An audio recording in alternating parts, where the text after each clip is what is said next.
Nakakamiss minsan yung mga kaibigan na kasama mo dati palagi, san man kayo abutin ng araw o gabi.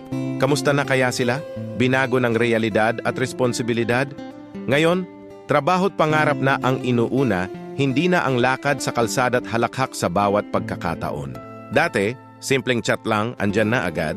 Ngayon may pa-schedule pa pero minsan di pa rin matuloy kahit kay tagal ng pinag-usapan. Ang dating araw-araw na kwentuhan, napalitan na ng scene or di kaya, kamusta ka na? Nakadalasan nauuwi sa wala.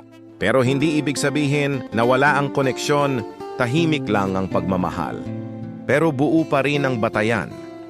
Kasi sa bawat tagumpay na naabot, sa bawat luhang natuyo, alam mong sila pa rin yung isa sa mga dahilan kung bakit ka nagpapatuloy.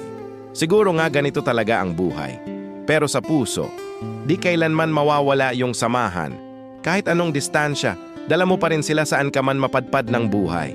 Knorr Stories, maraming salamat.